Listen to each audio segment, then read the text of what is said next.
बुद्धं शरणं गच्छामि धम्मं शरणं गच्छामि संघं शरणं गच्छामि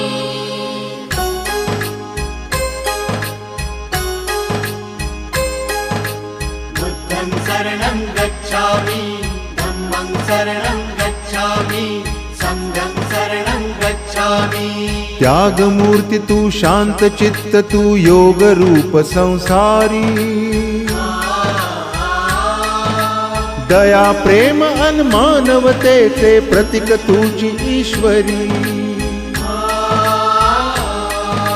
सिद्ध मूर्ती सिद्धार्थ गौतम सकलांचा स्वामी